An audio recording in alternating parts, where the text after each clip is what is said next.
Well, good evening, folks. Happy St. Patrick's Day.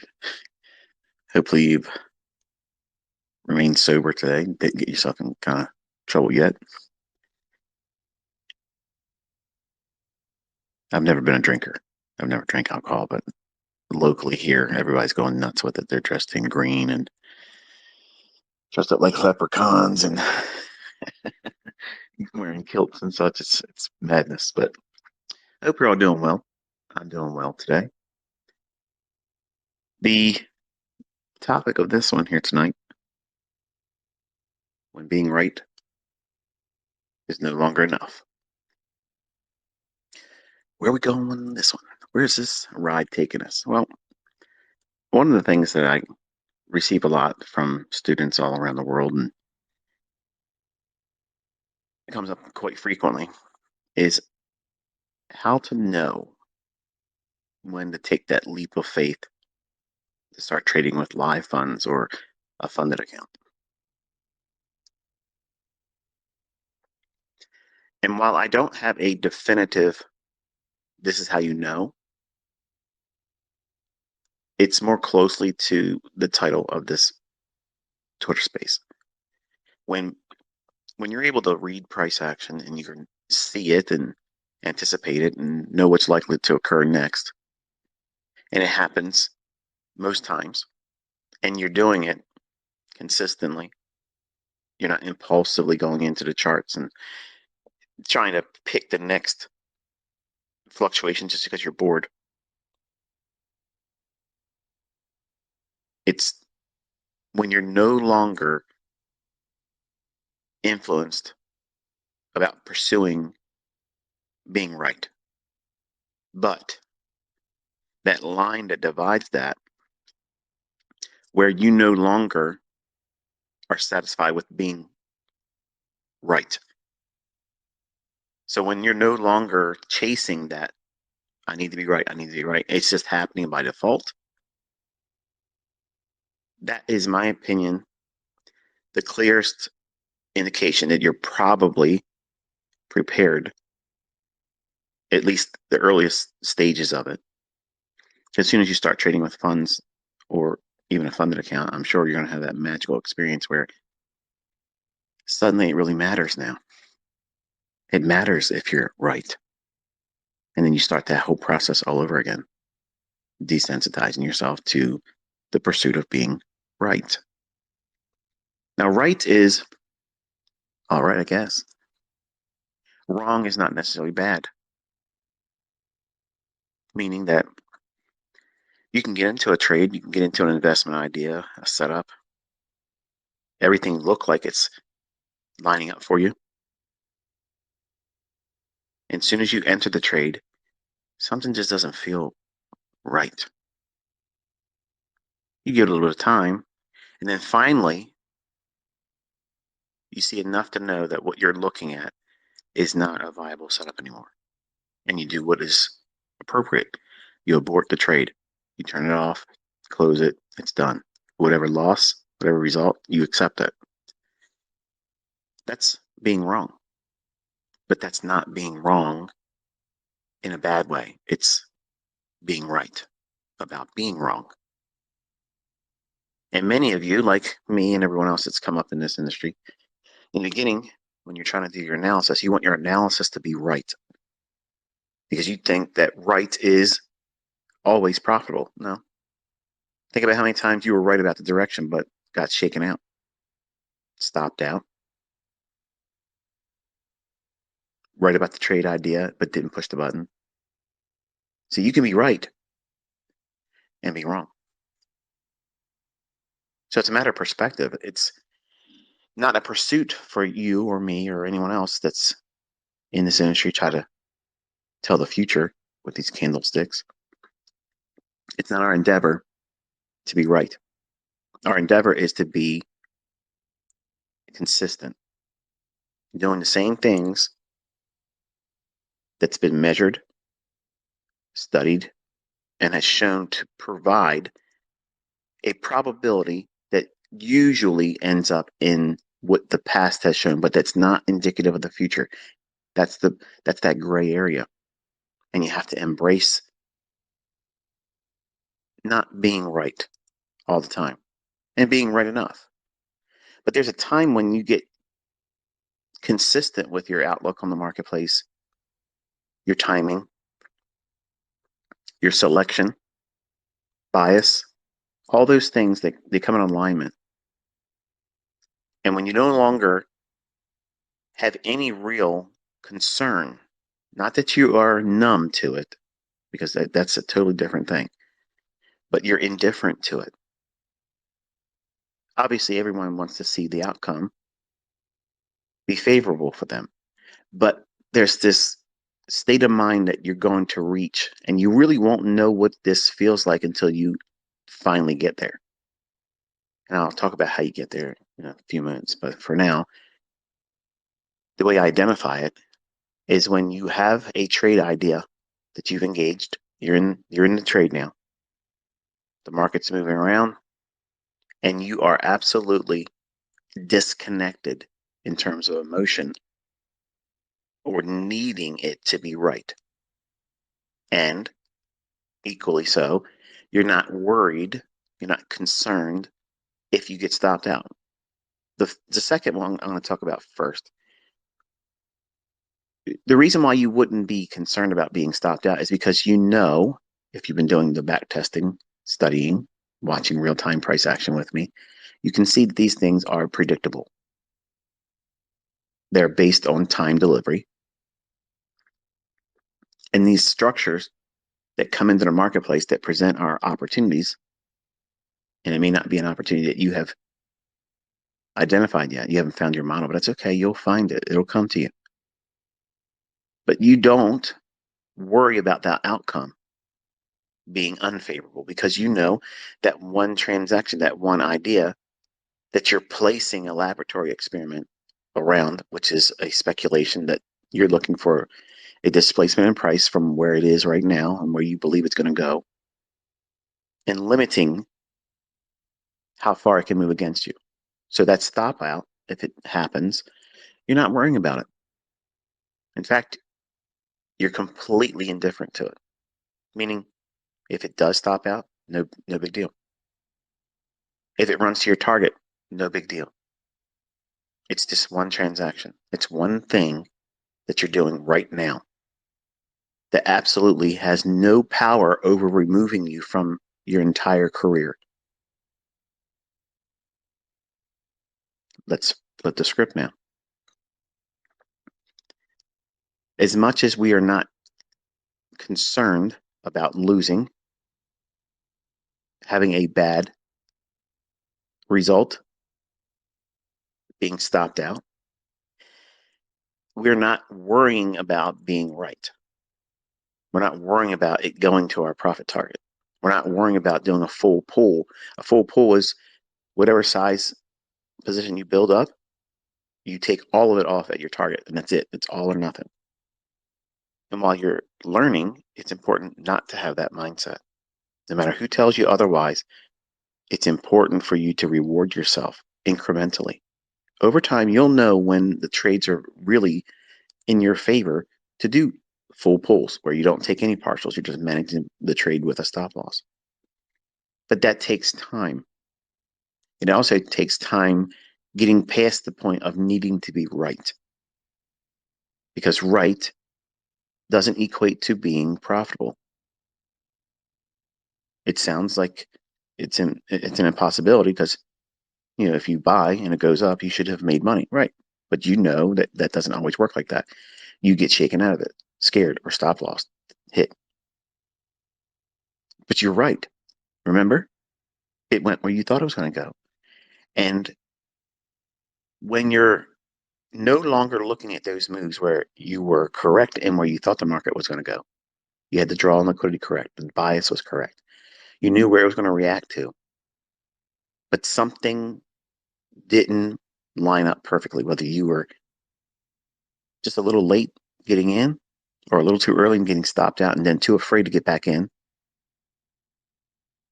Whatever the factors are, when you are no longer worried about or concerned about being right about that trade, you have now the mindset it's needed really to do live trading with live funds, whether it be funded or your real money.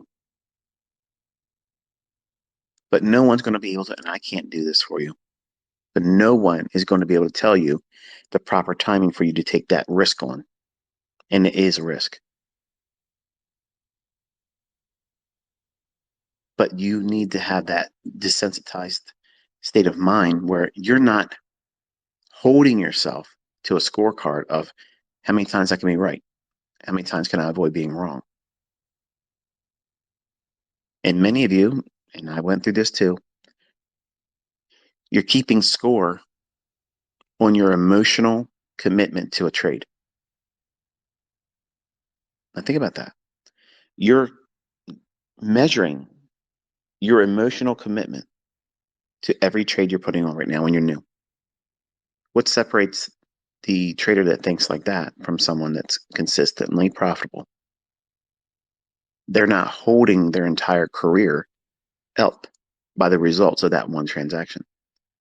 They're not leveraging so much that even if it doesn't pan out, it is insignificant in the grand scheme of things. That one thing, that one transaction, that one idea, that one decision didn't materialize in a manner that was favorable for you. But you're not worried about being right. That state of mind is what I'm getting at with this particular podcast or Twitter space. When being right is no longer enough. See, right now in the beginning, everybody wants to be right. That's your scorecard. How many times can you be right in public? How many times can you be right in your private demo trading or tape reading? And you're building this idea, if you're doing it like this, you're building this idea of reporting to yourself as a scorecard or a report card on the basis of how many times you're right. When you make decisions in the average everyday life, the things that you want to see happen for you sometimes doesn't pan out like that. Something happens, traffic keeps you from getting into work on time. It wasn't your fault. You made the decision, though, to leave when you did, but you didn't know that traffic jam was going to tie you up. And then you may have some kind of repercussion at work. You were heading to work, you had good intentions, you were right about doing that, but you didn't get there on time. So you missed the mark. That's no different with trading. You're going to get up, you're going to start your day, open your charts up, you're going to have a game plan, you're going to wait for the market to do specific things to line up a setup for you, and you're going to push a button. And once that button is pushed and you're in there, all control has been removed from you. The only thing you can control is the risk and how much time you stay in that trade. Everything else is out of your control. And it's interesting as a psychological experiment that all of you have the opportunity to measure yourself in. When you learn how to do what I'm teaching, it at some point becomes easy to do it in demo.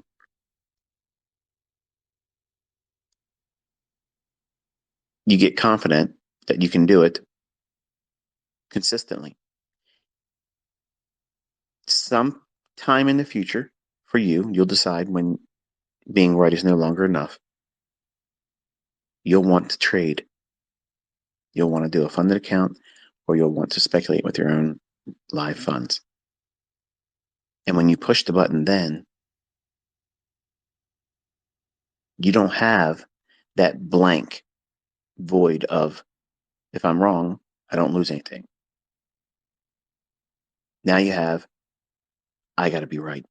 Because if I'm not right, I lose money. And now where's your mind focusing? You're worrying about the risk too much. There's a great deal of acceptance that's required for us to do this with real money. And that risk is unfortunately something you need to embrace. You can't shy away from it, because if you are shy to risk, you can't do this in live funds. And a lot of people discover that they can't do it without going through some kind of growing pains. And some of that is very long and arduous. It's just daunting to get through for some of you. But you have to be prepared for that being the case for you, because you're wrestling with wanting to be right again and not have that feeling of, if I'm wrong, it doesn't hurt. That's the reason why we teach to be completely bored. You shouldn't be excited about it. If it goes to your target, okay. I mean, are you going to work every day thinking, man, look at this? I got here again on time and I get to spend all these hours again for the man. I hope he appreciates me. No, of course not. It's just something that you do. It's a routine. But you need to make your trading just like that. And the only way you can get it like that is by completely desensitizing yourself to the outcome, making it all about, am I following the rule? Am I following the protocol? Am I managing risk impeccably? Are you doing everything to preserve capital first and foremost? Because if you're doing that and your model is rooted in sound logic and things that I've been teaching and proving that exist in price action live, you have the best opportunity for you to submit to that process. And over time, this is why it's important, if you ever make the step or leap of faith into trading with a funded account or live funds in your own brokerage account, you start with a very, very insignificant amount of money. And you go through that whole process again of desensitizing yourself. Don't make it about, I got to make a 5-figure withdrawal. I got to make $1,000 withdrawal. If you start putting time limits on your goals in something like this industry, it makes you impulsive. It ushers in fear of missing out and plain old fashioned fear. You foster performance anxiety and you don't realize it's going on, but you're doing it to yourself. So the reason why I teach the way I do is it gives you the best probability of finding yourself in that sweet spot mentally where you don't care what the outcome is going to be. You know what you're doing is rule based. This is what time the market should be doing this. This is where the market should be gravitating towards. And this is the draw on liquidity. I'm submitting to that idea when I'm looking at the charts and I'm waiting for something to be a catalyst that I've been studying for months and did back testing on. I see it. It makes perfect sense to me. And I know where to place my stop. I know when I would move my stop. I know when I'm going to take my first and second and third, if it's possible, partial. I'm also looking for the things that would negate the idea. What kills the trade idea? These are all things that you have to have understood. Just because you have been consistent here and there with demo, don't think that you are prepared to trade with a funded account or live funds. You're not. You have to be completely bored of the outcome. It's the same thing. You're doing the same thing over and over again. There's going to be a state of impatience because you'll get to this consistency stage where you can do demos and you're able to find it and do well with it. Very little drawdown. It goes to your targets and you're done. And you start forming these disciplined ideas about how many times you're going to trade per day or session, and then you're going to stop. No matter how good you feel like you're on the side of the marketplace, no matter how dialed in you feel, it's time to close and get up from the table take your chips, cash them in, and come back tomorrow. But that's very hard because being right is addictive. Being right is what everybody wants to experience all the time. And they want to feel that consistently too soon. It's something you can't obtain quickly. You have to go through a process of submitting to back testing, studying old moves, tape reading, then demo trading. And all of that requires a great deal of patience that most of you don't have. I got patience, ICT.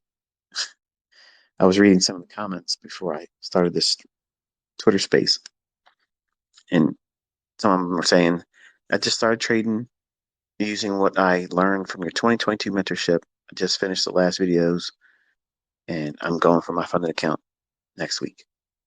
You're not ready. I don't want to take away your passion or your drive, but I do want to be a voice of reason. You are not ready. You're not. So when I talk to you and I try to give you these discussions, it's meant for you to take them under advisement. So that way it gives you the proper mindset, because without the proper mindset, it doesn't matter what my tools are suggesting in the charts. You'll do something incorrectly with it.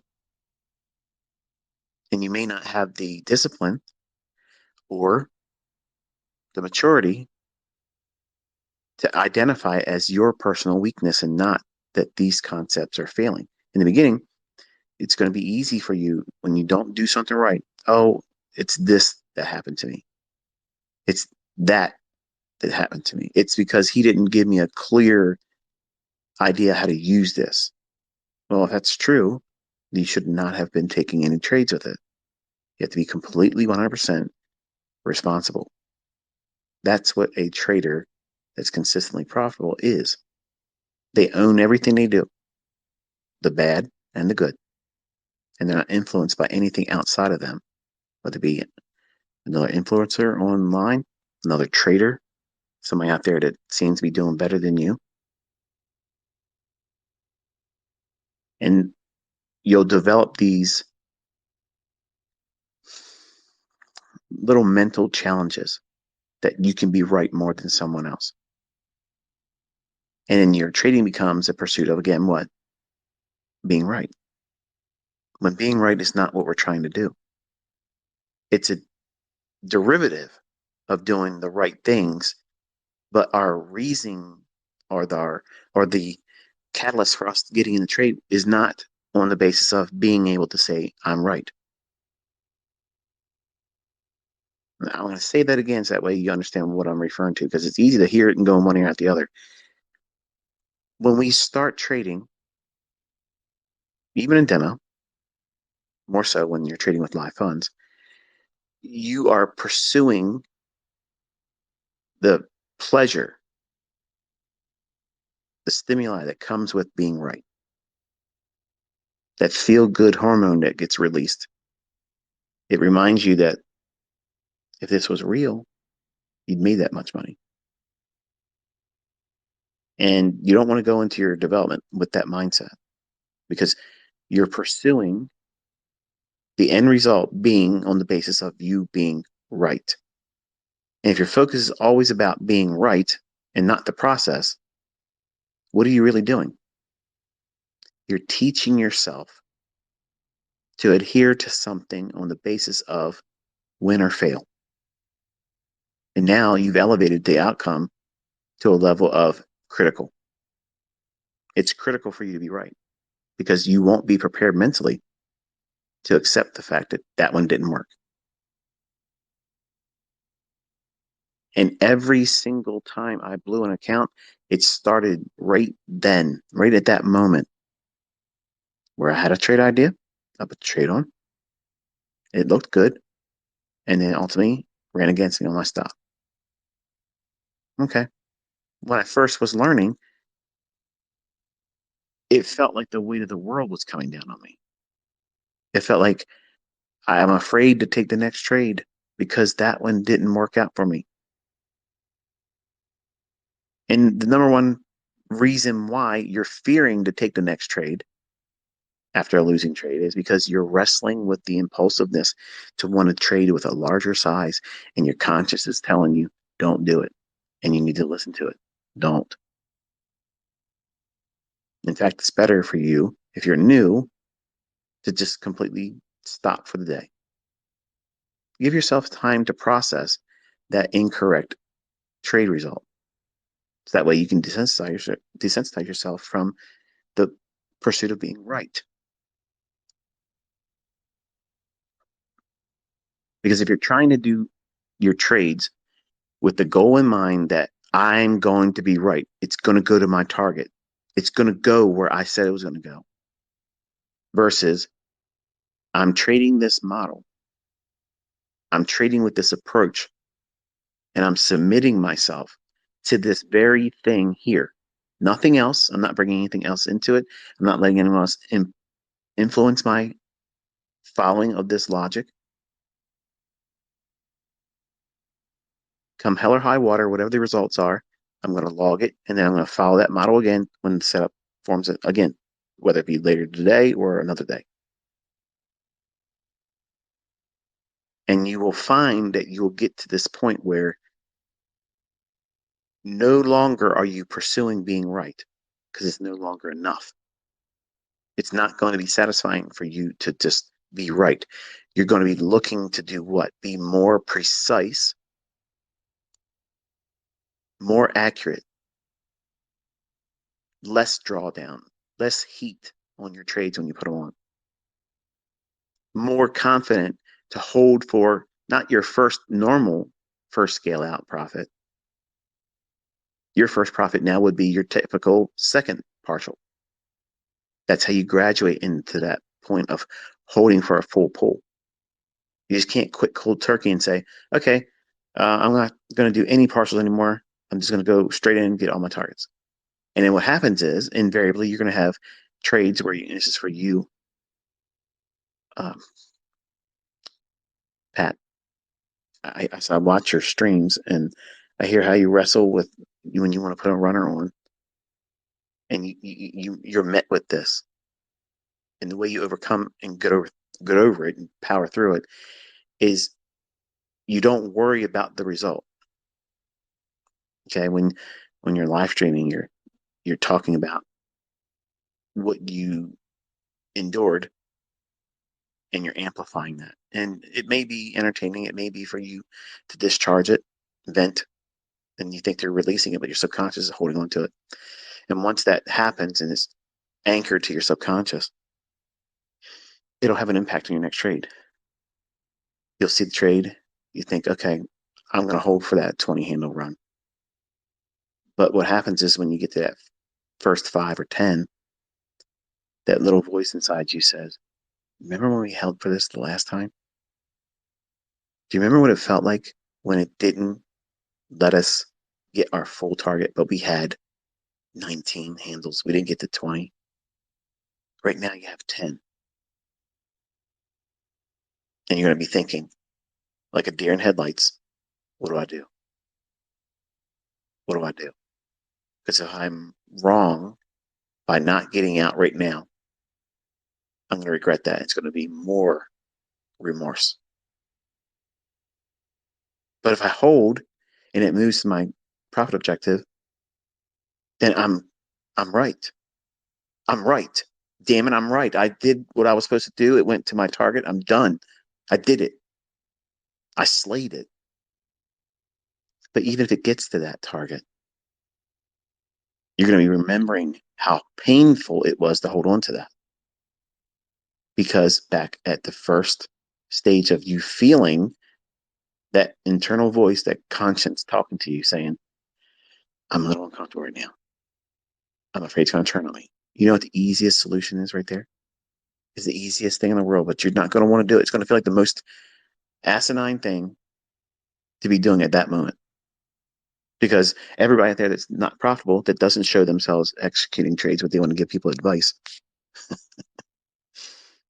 Can't call anything live, but they want to give you advice. They'll say, you have to push your edge. You have to stick to convictions. It's your target or nothing. What I'm saying is when you get that point in a trade where you're feeling the weight of it. Oh, do I hold? What do I do? You know, what should I move my stop loss? When you start worrying, if you start feeling uncomfortable and it feels like you're juggling. Do I close it? Do I hold it? Do I move my stop? Do I move my stop back? Did I move it too soon? As soon as your mind enters that, at that very moment, you have lost the plot. You must, you must take half the trade off.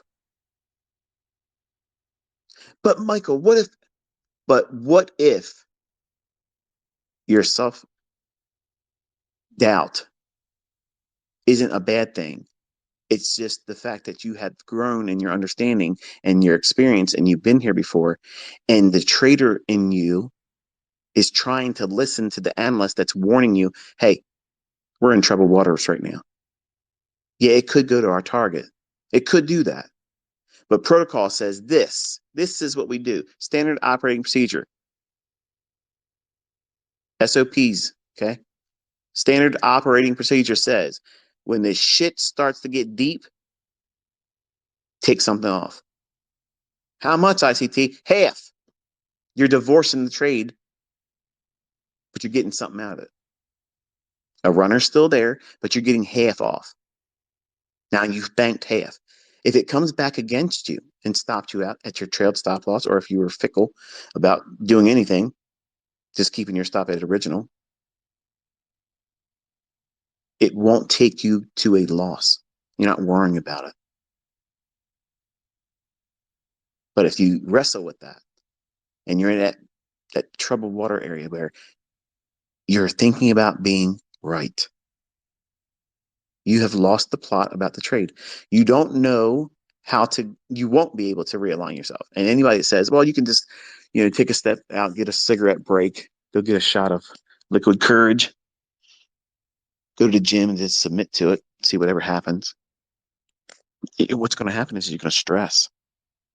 And that stressful endeavor that you're placing yourself through, you're teaching yourself to be fearful. And it's unnecessary. You don't need to do that. The way you master yourself, the way you conquer yourself and wrangle in these concerns about being right, you remove risk because that's the underlying thing. See, it's not a matter of can it get to my target? Of course it could. It could go way beyond what you were targeting. And it could come back on your stop. And it could just consolidate where it's at. All those things are possible. But when the mind starts getting bogged down with the concerns of needing to be right, because you will punish yourself mentally if you do anything that leads to either stopped out or not getting to target. Because at that moment, here's what you don't realize, and this is what you need to be writing down in your journal. As soon as you get to that point where you're in troubled waters, and you're now taking more attention to what do I do? What do I do? If you're asking yourself, what do I do? And it's becoming physical, like your breathing increases, the rate of your inhalations. Maybe you're getting heart palpitations, feeling dizzy, feeling anxious, feeling nervous. The answer to that is take half off. And what that does, it allows your mind to reset. You've paid yourself. Who cares if it comes back and stops you out? Who cares if it fails to get to your target? You paid yourself. The analyst is inside of you, maybe picking up on things that you've learned, but you're not registering that because you're not able to see growth like that initially until you go through these experiments of putting the task, submitting to the process, and then getting out there and seeing how you deal with it. And an analyst inside of you that's seen these things before is trying to tell you, hey,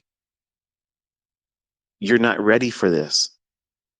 It might go there. Yes. It might go to your full target. Absolutely. But right now, here's the standard operating procedure.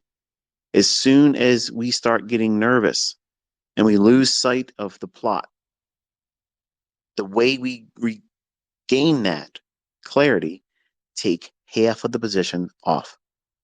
Okay, Michael, what happens if I am only holding one contract and there's no way for me to take a partial off? You close the trade.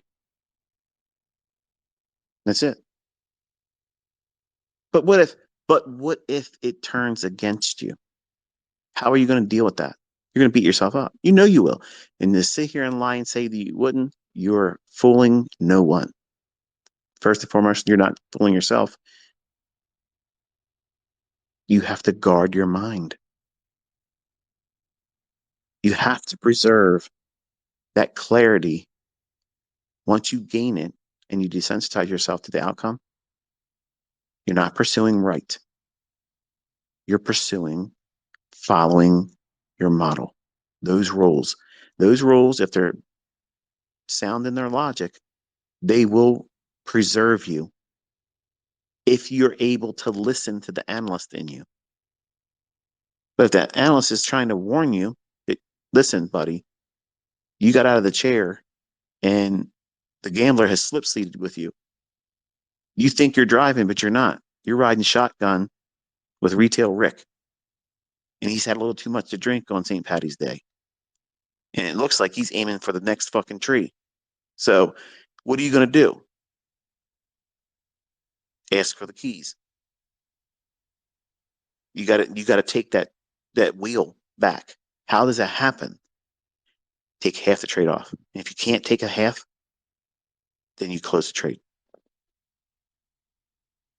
And then you congratulate yourself. You give yourself positive self-talk that you identified that you were in troubled waters. You lost sight of what you were doing, and now it became an emotional roller coaster, which turns into a psychological arm wrestling match with you being and pursuing right. I was right. And what will happen is when you close the trade or take half off, one of two things are going to happen. It's going to stop you out, and you'll feel what? Good. You'll feel good that you did that. But some of you won't feel good about that because you'll be thinking, I should have took everything off and I would have had a bigger profit. What are you doing there? Pursuing being right. Instead of saying, I took half off, it came back and stopped me out on the remaining portion, whether it was at break even or in profit, matters not. You're going to go to the calculator and say, this is what I had on the trade right when I felt like that. I should have did this. That's not how you grow. That's how you poison your perspective. You create and foster anxiety, performance anxiety specifically, because you're measuring every decision and placing so much emphasis on the outcome and it needing to be right. You don't realize you're putting yourself in this mental prison. You can't work efficiently in these markets where you're constantly placing so many limitations on you, placing all this unnecessary weight on your shoulders that you have to be right all the time. You don't have to be right. You don't have to be right. You have to follow a sound model and stick to that. And as a derivative, a default, as a consequence to doing that, you will see results. And those results need to be completely detached from emotion or psychological need, the necessity to be right. And it sounds hard. It sounds almost impossible right now, especially if you're new. But those of you that have gone through these experiences because you've traded with real money or funded account, and you got out there and you realized you knew exactly what you were feeling. It was a reminder that you did this too soon. But hey, we're here now. We are here. We showed up. Now we're going to show out. And unfortunately, you end up losing your funded account or you blow your account because you'll let that one losing trade do what? Take you completely out of the game. Now you have to do something bigger, much more monumental because you have to get a feel good moment. And you'll over leverage on the next trade or you won't have a stop loss on because you want to be right. And you lose all clarity and you think that what you're doing in that next trade is going to pan out. You just have to submit to more drawdown, more time holding on to it. And what is happening is this: you are now holding on to a losing trade that you will not identify as, but you're going to be using the logic of your model, which is hold on to your runner. But because you took your eye off of the process of following that model, you're now applying part of the logic that you're using in trading, but you're holding on to the losing trade. You're submitting yourself to that trade, even though it's warning you and telling you, the analyst is talking to you, this is wrong. You know it's wrong, but you won't close it because you're not trading for profit now. You're trading for being right. You are arm wrestling the marketplace. That's what you're doing. You want to be smart in the eyes of someone else that you're going to share this with. And you're absolutely undermining yourself. And when you do more damage or blow the account, blow the funded account, your next loss day or whatever it is that takes you out of that, you will be miserable. You'll punish yourself. You'll relive those moments over and over again. And I can relive them all when I was 20, just like it happened yesterday. No one's going to be as hard as you are on yourself. You just aren't making it public knowledge to most of everyone that would be paying attention to you. Now, some of you make that mistake and you go on social media. Oh, this is hard. I'm always screwing up. You're inviting more people to confirm what you're feeling, which is going to do what? Anchor more weight to that negative result, which is going to do what? Create fear, anxiety, depression. And that's not how you grow. You have to know that what you're doing is not a pursuit of being right. In the moment, the very moment that you now have these impulses inside of you, that you have to prove something to yourself, or worst case, prove something to other people, you're not trading your model. You're not even trading soundly. You're gambling on the chance of you being right.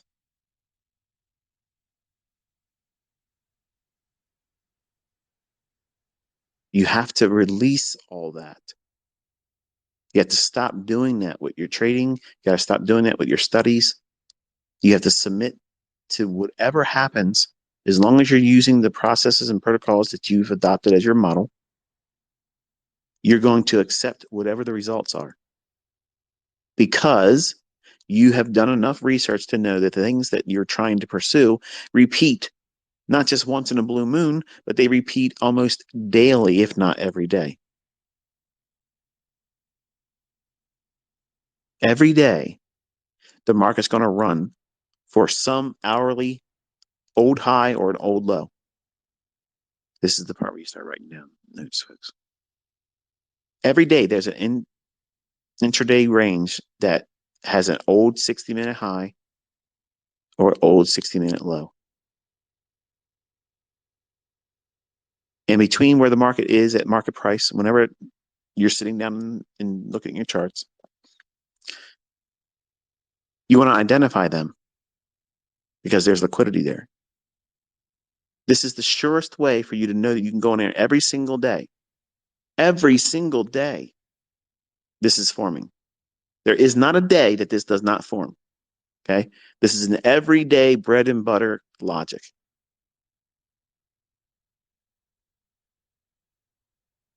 You mark out your 60-minute highs and lows.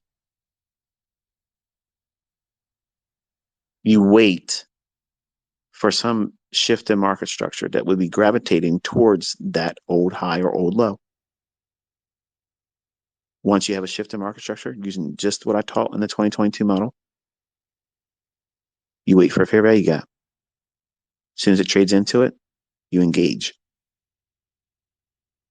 Half of the range from wherever you're getting in to that old high or old low, whether you're aiming for a bull move or bear move, matters not. As soon as it moves half of that range, half your trade comes off, stop the break even, and you submit to whatever happens then. That's it. That's all you have to do. That is a complete model. Don't risk more than 1%.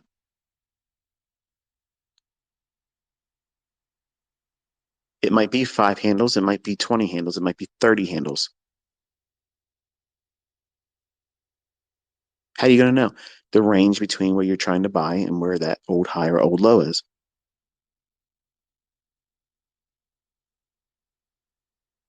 That fair value gap exists every day. Liquidity above old highs and old lows, below old lows rather, that's there every day. And you're complicating things. You're trying to bring all these things that I've taught, hoping that they're all going to do what? Allow you to accept no losing trades and be right all the time. And being right is a poison to a new developing student. Your goal is consistency. You want to be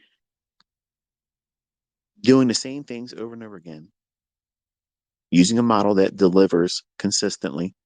Doesn't mean it's 100%. It just means over a large sample size. What's that mean? 20. 20 trades. 20 trades, you're at about 70% on side. That's a good measuring stick. But what happens if I'm not 70? You keep working until you are. And then once you get to that point and you're 70% strike rate, how can that possibly be, Michael? Come on.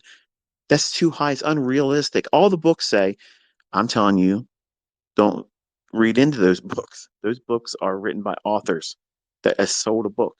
That's what they're doing. They're selling you a narrative, a plot. They probably don't even trade with what they're writing about. I walk into these live markets, whether I'm sitting on Twitter tweeting out the very candles that we looking for in the draw on liquidity, bending time and space to precision, and you see your chart printing it later on. That's not hindsight. When I'm on the live sessions, I'm calling the minute candles, explaining what's going to happen, and giving you the narrative. This is what you're supposed to be doing for yourself. You create these little laboratory experiments and you go in every day. Anytime you get a chance to study, that's what you do. And every time you record what you're feeling, how you felt. And the goal is for you to have indifference. You can't simply just write the word in your journal, I was indifferent to the outcome. You can't fake that part. You need to be observing where you're feeling these anxious moments where you feel like you're in troubled waters. They will materialize in the same places all the time until you cope with that.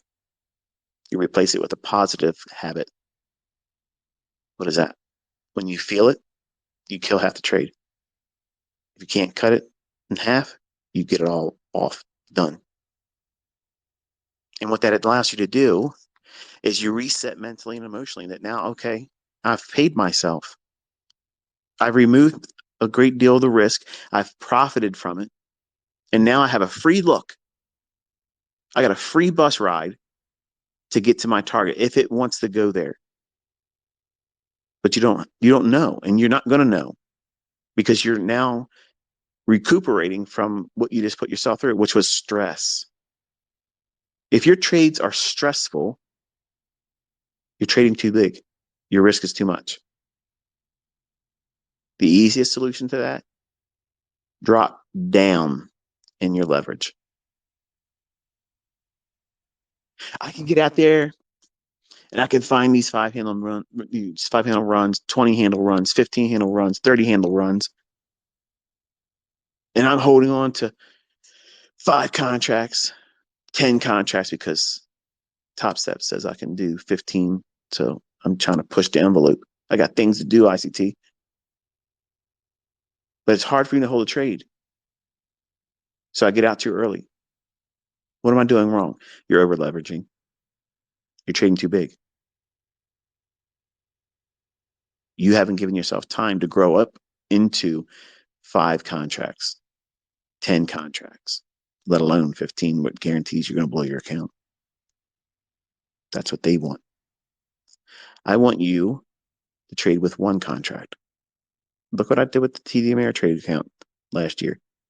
A double D account, trading 1 contract with lots of losing trades to showcase my students. I mocked up, drawdown, put myself in situations they asked me to do. This is what I do, and this is where I fall victim to it. How would I do that? I went in there and actually did it with real money. Took 25,000 to over 50,000, 5.5 weeks, 1 contract. Now, $25,000 a month. That's probably good for most of you, even if you are doing well. And if you could get just 1/4 of that consistently, that can change your entire life. Imagine if your mortgage was paid, half your mortgage was paid, half your mortgage and a car note and insurance. That's a blessing. But much like trying to make those ends meet, some of you want to just be able to quit your job right now and get away from Carl and Bruce. And you're rushing it. And you're thinking that as long as I'm right,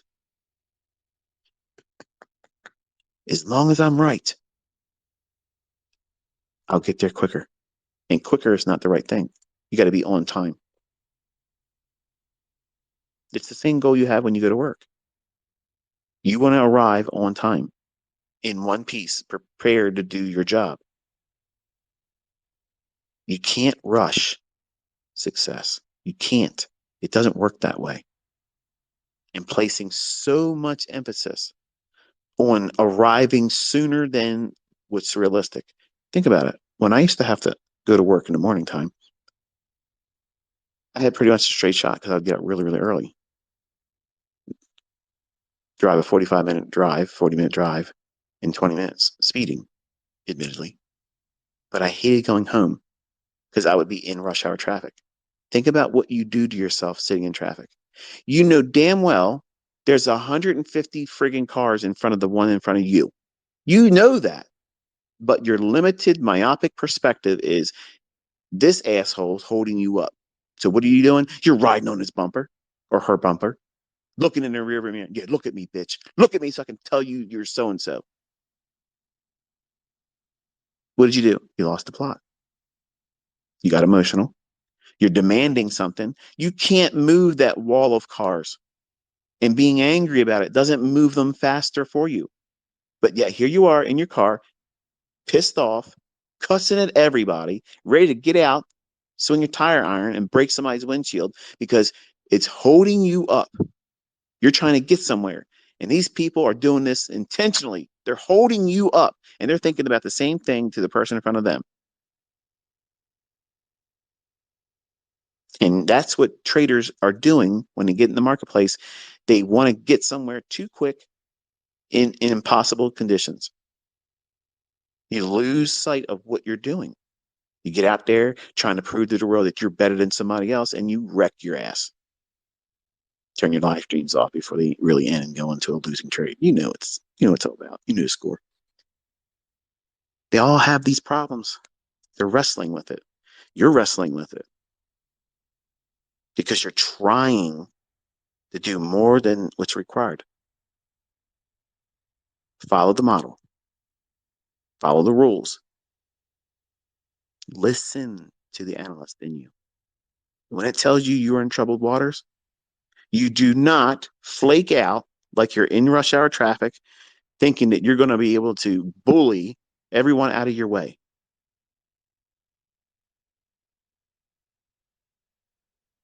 What do you do? Oh, you got all these good advice, ICT. What do I do when I'm stressing out in the car? Listen to ICT. How about that? How about that? Because if you can listen to me, even if you don't like me, complain about me. Oh, bitch, you're a demo baller.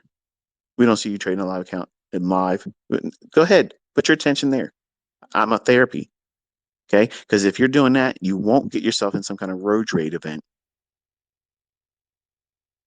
and you'll probably get home safely. And you won't be worrying about the traffic. You'll be distracted. And that's what the process does for those individuals that when they get in troubled waters and they're in their market and their trade is causing them anxiety. As soon as you take half off or close, if you can't do any partial half, what you have done is you've distracted yourself. You've removed that need to be right. But I could be making less money if it goes to my target. Yeah, you could. But what are you gaining? Peace of mind. You're engaging with a now resumed approach to holding no hard line. It has to be my way. When you first put the trade on, you may have had a clear vision about what it is you're expecting to see in the chart, how you're going to ride it to that profit objective, but something changed. And you have to be sensitive to that, allowing the analyst to speak to you through your conscience, say, okay, you know, this is probably not going to pan out right now. So what we should do is take half of this off, roll to stop to break even if it's not already there. Or if you have it in a trail position, don't squeeze it anymore. Just leave it there. If it turns on you and stops you there, who cares? I show you that it happens with me. I'm doing that to teach you. I'm showing you that. I can get in the trades and do full pulls, and that's all I'm going to do. But I'm a practical teacher. I'm telling you how to grow into that stage. You just can't do it right out of the box. You can't. Your mind won't let you. And the people that are highly opinionated about how this stuff doesn't work, I can't do it, you won't be able to do it, you're going to fail, they're not providing anything as an alternative with consistency. So why the fuck are you listening to them? You already have enough on your plate. You know what you're wrestling with. So turn off all of that static, white noise,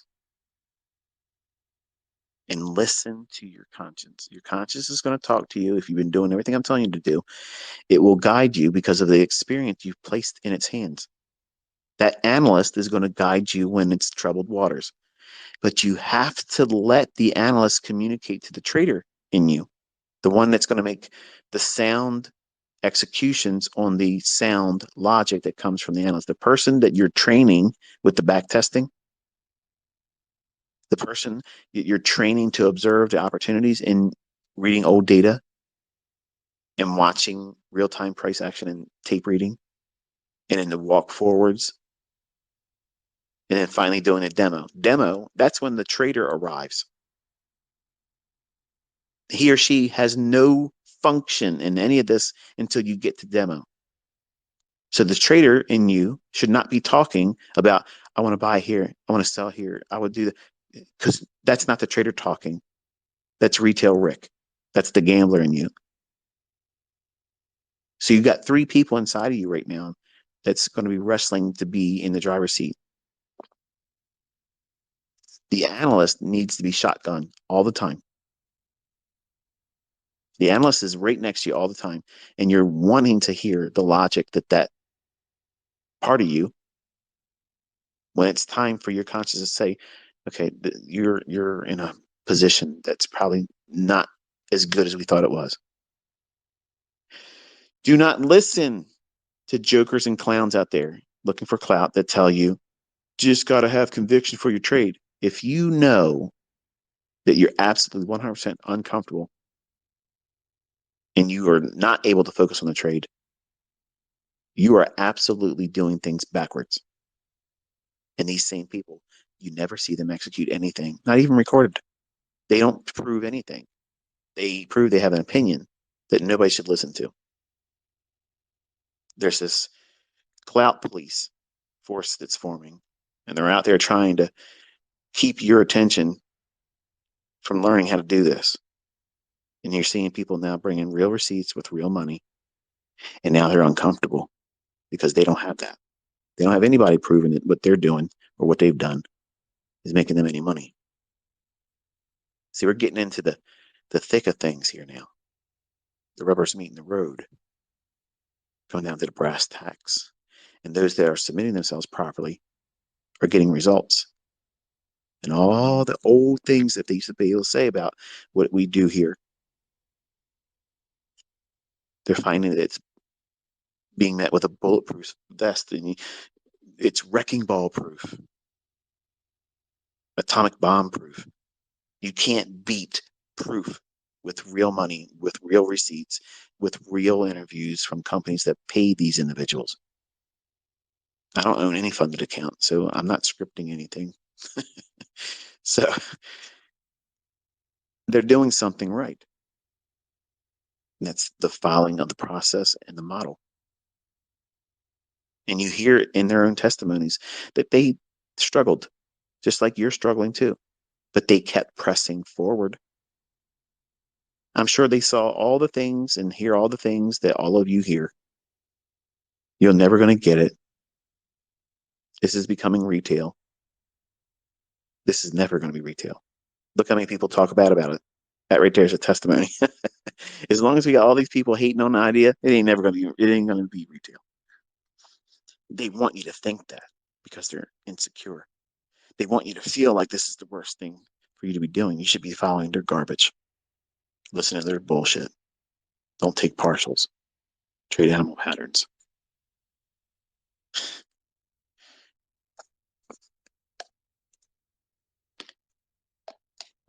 Gonna wet my whistle here.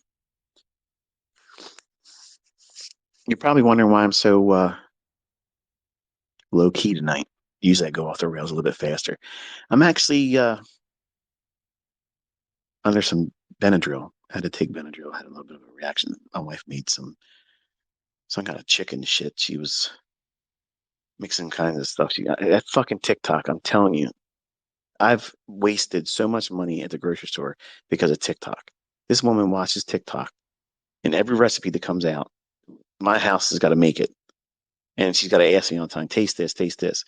If she put something in there tonight, it caused me almost to not be able to do this.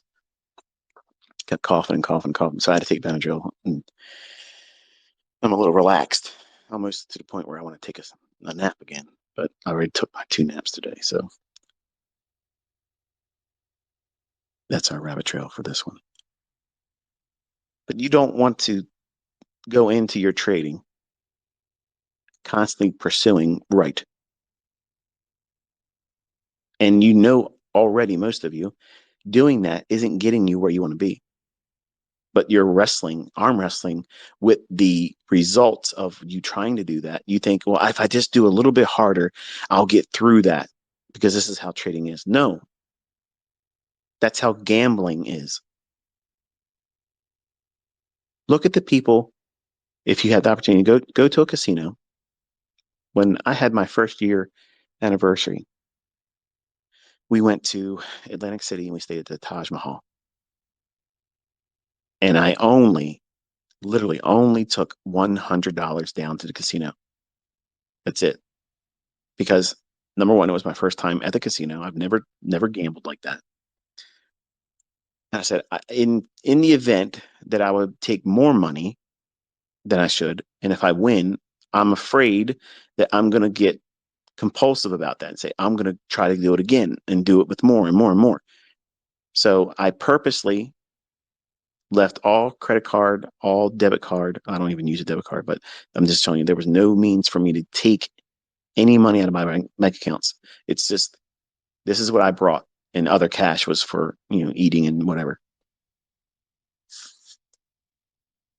And I sat at that one-armed bandit slot machine, and every time I would get down to the last $10, I just want to lose it because I don't want to have to do this anymore. And I didn't want to do what?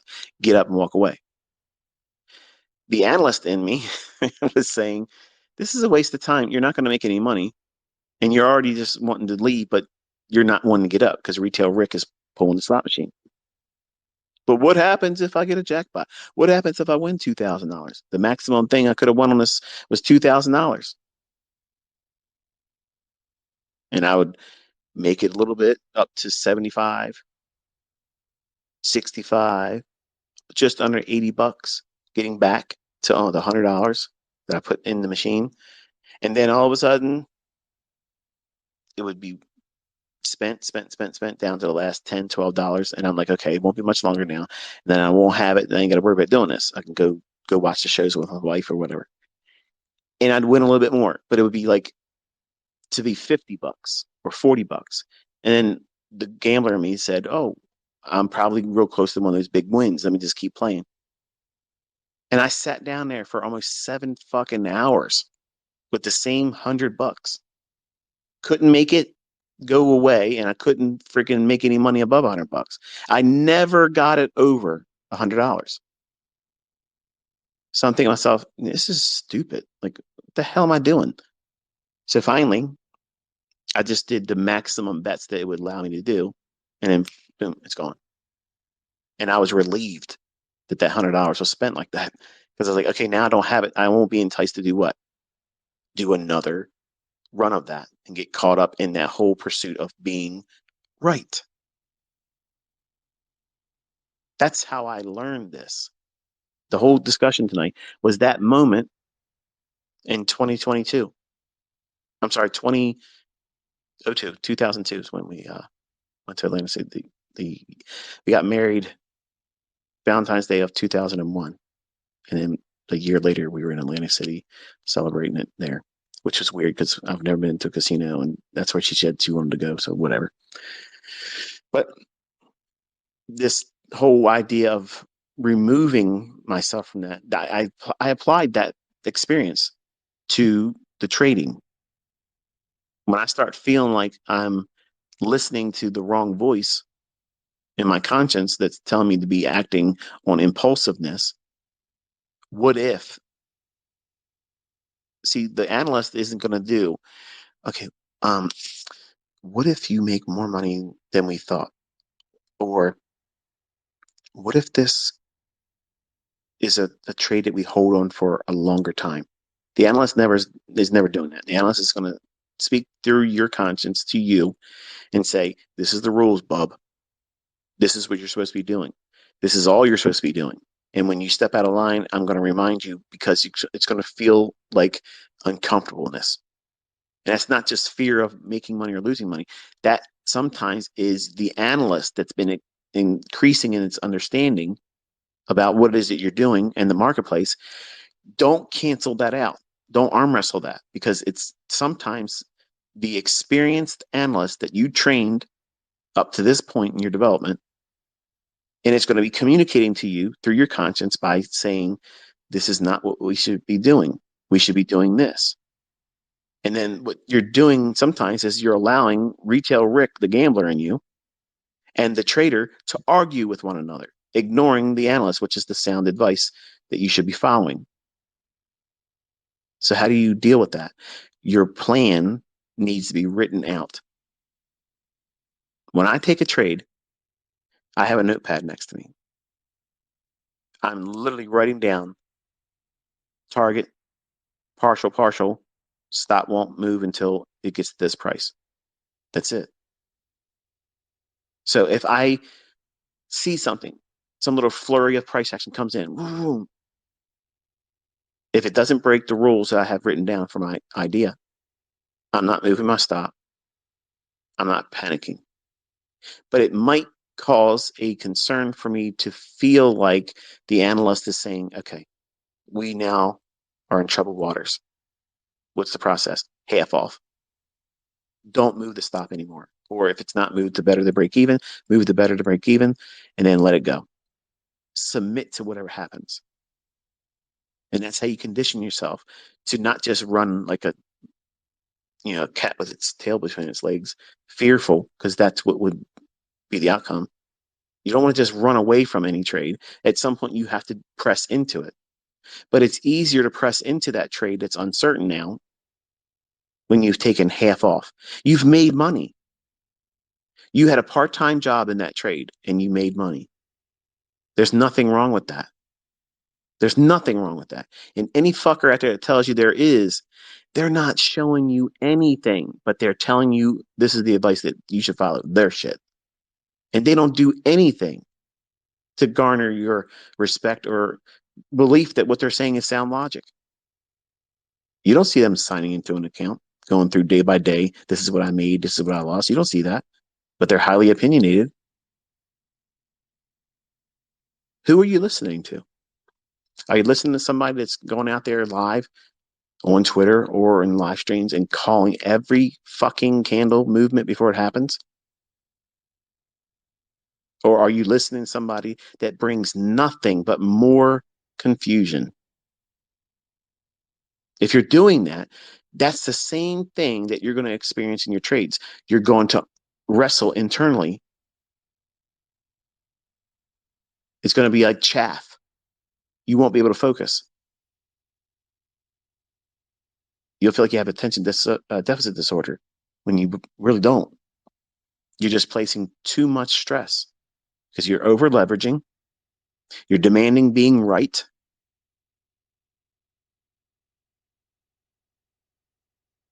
Easiest solutions. Cut half the trade off. You'll fix the over leveraging right there. You've funded yourself. You paid for that time in the trade. Your stop's better than even. And now you can submit to the outcome. I'm in a trade, ICT. I got this shit figured out. I'm here. I got 5 contracts. I'm long S&P. I'm looking for a 20 handle run. Around 12 handles in. Whew, what are we doing here? Anybody got any ideas? What do you think? You think it's going to go up? Let's do a poll. As soon as you feel that, half off. But I got 5 contracts. Take 3 off. Why not 2? Take 3 off. Shut the fuck up. Take 3 off. You've banked 3. Let the 2 run. If it goes to stop, it's okay. If it goes to target, great. Next trade. You got to wrestle yourself into submission to the model. Otherwise, the market and your weaknesses will wrestle you into submission to failure. You won't see it coming. Nobody ever sees it coming until it's done. And you're like, man, I knew at that moment, right? You'll know exactly what it was. And you'll know and you'll admit to yourself, that was the moment I should have did this or that. Damn it, why did I do that? Now I got to do a funded account reset. Now I got to go put more money in the account.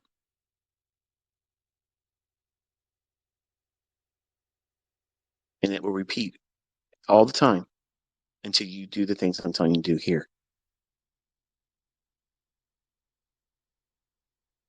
You're trying to graduate to a state of mind that when you go into the marketplace, you are at the state of mind that is when being right is no longer enough. You now are detail oriented. You're principle oriented. You're following logic. You want precision. Right is not enough. Your pursuit now is you want to control risk so impeccably that your winners are going to so far outpace your losing trades, it won't matter. It won't matter. The next trade that you lose on, it won't even have any impact at all on you. None, zero.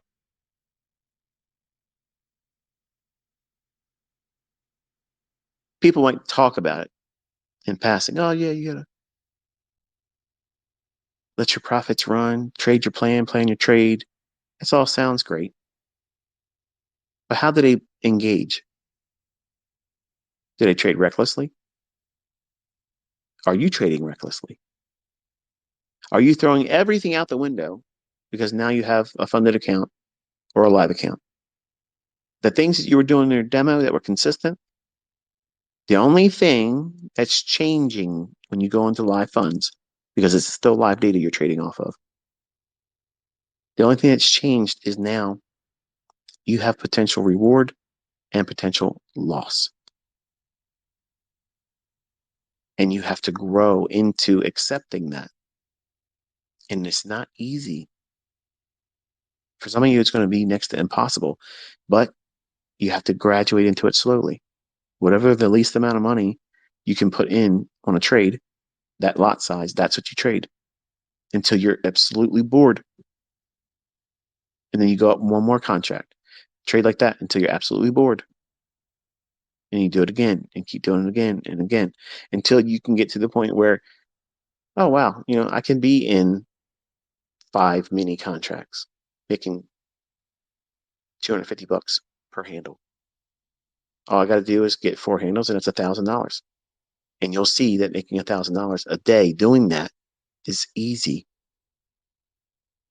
But it's hard for you right now because you're going to feel what? As soon as you put a trade on with 5 contracts, you're thinking, shit, my ass is puckering. What is going on? I don't know if I'm supposed to hold this or get out. It's moved 2 ticks. Shit, it just moved 2 ticks. What am I going to do? 2 ticks. Am I long or short? What the hell am I doing here? Did I put the stop on right? You're going to be thinking about all kinds of shit. You're going to feel completely like a noob. What's changed? Potential reward and potential profit is the greed.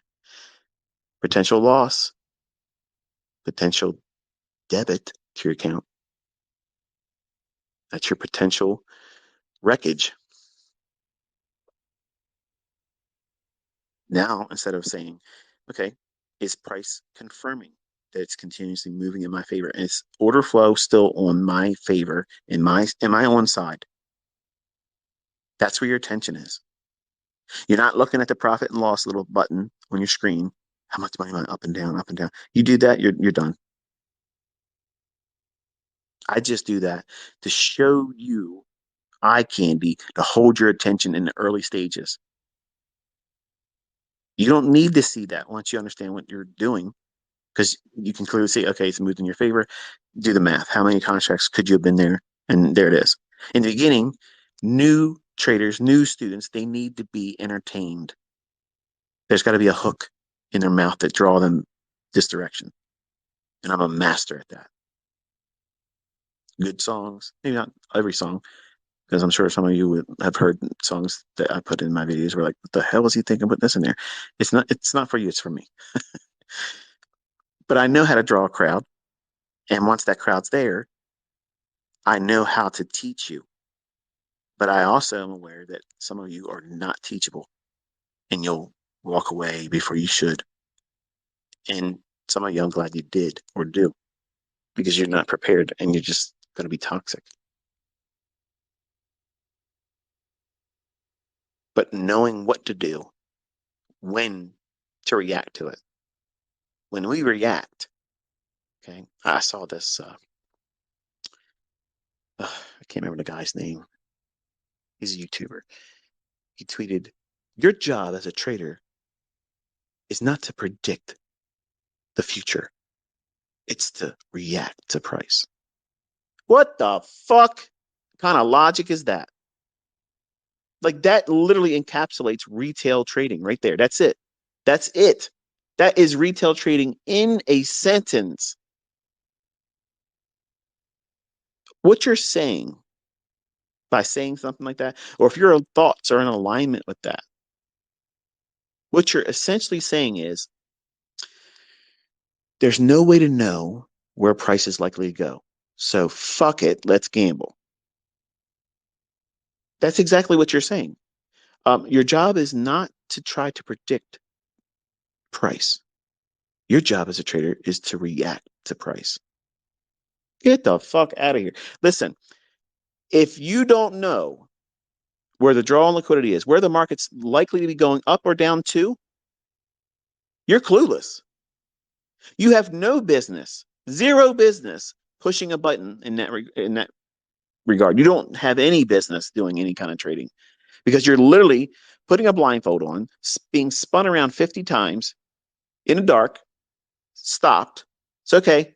Take this tack, walk forward, and pin the donkey, pin the tail on the donkey game. But you're doing it disoriented. And you're reacting. What are you going to react to? When your hand hits the wall, okay, push the thumbtack in. Let's see what happens. Bullshit is what happens. These individuals that hold that logic, that's the reason why they struggle. And they have hit and miss results once in a while. And what keeps them in the game? Risk management. They suck at trading. Their trades are just terrible. The logic to get into the trade is lacking. But what keeps them in the game? Money management. But I'm a professional trader. I make my money from trading. Okay. Imagine if you learned how to determine where price is going and you kept everything else the way it is. How much better would you be? I'm interested in seeing that. But you have to know what we're doing is predicting price. We're predicting it. We're time fucking traveling, okay? We're literally moonwalking into the future, gaining insight and coming right back to where we are right then and sitting in front of the charts. What does that mean? It's impossible. Now he's talking out your ass. Okay, well, listen, when you're looking at the charts, you need to be able to see in your mind's eye, can you physically see the price running up to that relative equal high? If you can see it, that's the first step. You have to be able to see that that potentially is in the chart. It could manifest itself. Now, how it finally gravitates to there, does it go in one straight shot or is there two price legs into it, maybe three price legs before it gets there? That's not important. You're submitting to the idea that you are seeing this present price action. It's likely to go up to those relative equal highs where there's buy side liquidity. So you're submitting yourself to what? I'm in a buy program. I'm going to be buying discount or raise.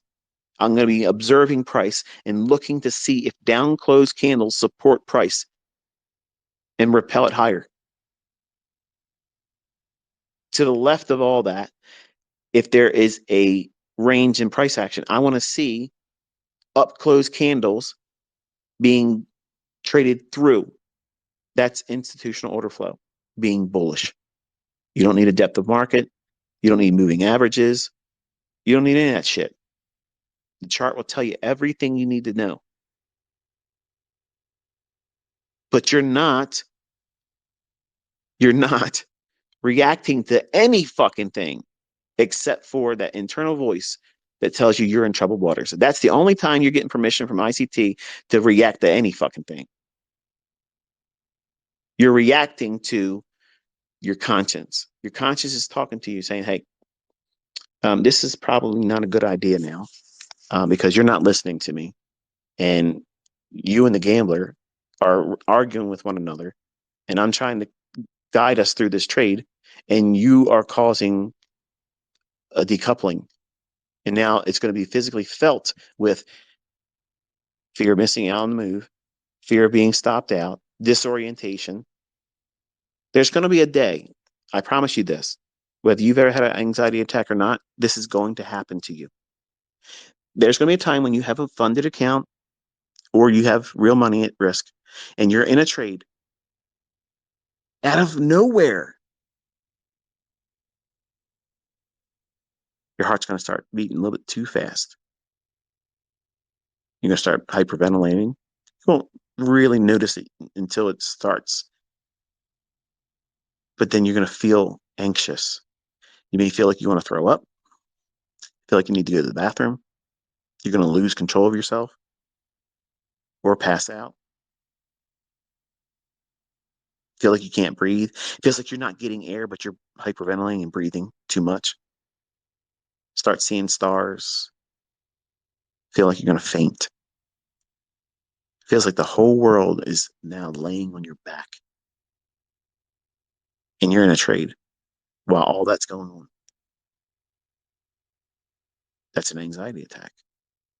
That's usually when the analyst is saying, listen, it's it. Like we're doing everything now to get your attention. So what should you be doing? Reacting. You need to react to that. But you need to be predicting the future and price. That's what we do as traders. Anybody, and I've seen this multiple times with other educators and such, anytime someone tells you your job as a trader is not to predict the price, get the fuck away from that person. That person doesn't know shit. They know nothing. They absolutely know nothing. They're leading you down the primrose lane. They're full of shit. They can't do it, and they're just trying to justify their own ignorance, period. That's the way it is. Someone in this industry tells you your job is not to try to predict the price. What the fuck are you doing if you're not doing that? How are you not trying to predict the future? If you're bullish, what does that mean? That means you're a buyer. So you're what? You're predicting that price is going to go fucking up. What kind of shit is that? Your job is not to try to predict the future, but to react to price. No, no, no, no. We are predicting where price is going to go. We are anticipating that prices are going to go to a discount when we're bullish. We're going exactly where the fuck we're trying to buy. We know exactly where our fucking stop loss is going to be. We know exactly why the fuck we're expecting it to go up. We are not reacting to shit. Period. That's just the fucking way it is. That's the reality. That's trading. That's the real shit. That's in the trenches, real fucking trading. Any fucking body that tells you anything apart from that, you unfollow, you fucking tell them to go fuck themselves and stop spreading misinformation. That's how you handle that shit. Period. That really fucking gets under my fucking skin, man. Like, I don't like that because that's ignorance. That's fucking class A fucking ignorance masquerading as fucking wisdom. Get the fuck out of here, man. That's fucking Sesame Street fucking wisdom.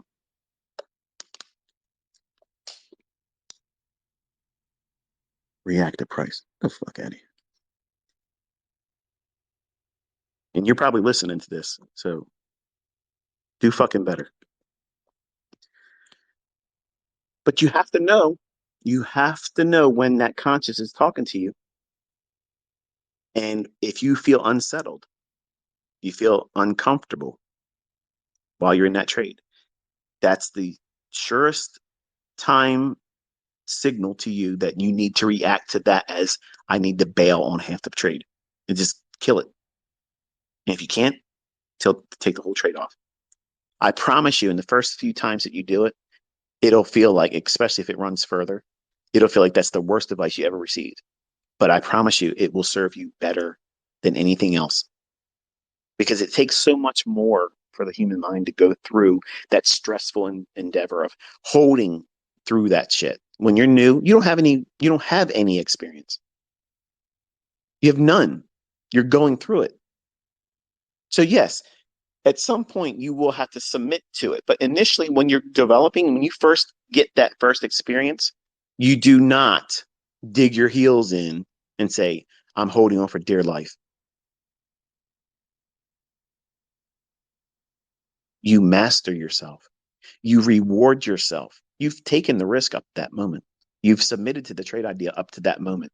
But something is occurring and you don't know. I don't know if it's your experience that you've now gained that's trying to communicate to you through your content saying, okay, this is no longer a viable setup. You don't know that yet. So the first instances of this occurring in your development and you're in a live trade where you have real money at risk, you take half the trade off. I promise you that's the best advice that you're going to get regarding that moment. That instance of where you're in there and you feel like you're completely out of control. You can't focus. You can't come to the decision of get in, I'm not get in, but stay in the trade or get out. If you're in that arm wrestling match ever, and it's a live account trade when there's real money, and you are wrestling with should I get in, or I'm sorry, should I get out of the trade or should I hold on to it?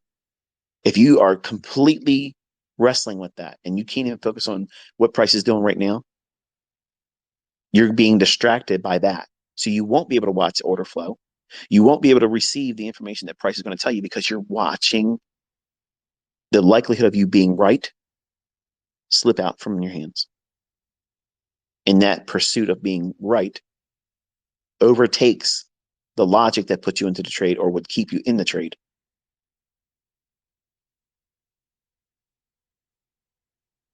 It doesn't feel clear at the time. You feel like you're losing your mind.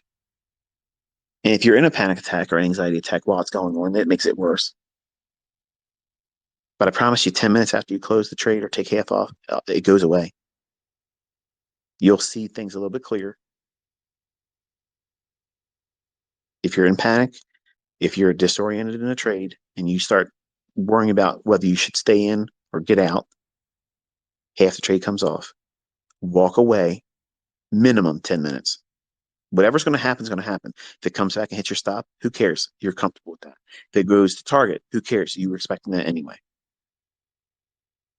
But 10 minutes. Because what happens is if you remove yourself from the stimulation that causes the anxious moment and would have thinking, you've now immediately reacted to the emergency that your mind's saying that you're in when there really isn't. There is no emergency. But you don't realize that at the time. So to master yourself and your emotions and the psychological warfare that you're putting yourself through is you take half the trade off, make sure the stop's at better than break even, and you submit to the rest of the move. Whatever happens, happens. But you must walk away, leave the room where your charts are, minimum 10 minutes. It's going to feel like you want to rush back in there and just peek and see what's going on. Don't. Do something else. Take a walk, go grab something to drink, stretch out. Let 10 minutes pass. All of the adrenaline, the cortisol, all those hormones that your body's releasing, they'll burn off in 10 minutes if you do something other than what you were doing, which is standing still like a Ferrari in park, but with the acceleration pedal down to the floor. You're tearing the engine up. It's not meant to do that. And the only thing you're going to do is keep that panic attack going until you're probably going to get sick, pass out, or feel like you're dying and call an ambulance for nothing. And between the time you call the ambulance because you feel like you're dying, you're having chest palpitations, tightness in your chest, tingling down your arm. I would always get this tingling in the corner of my left, like the corner of my left side of my mouth.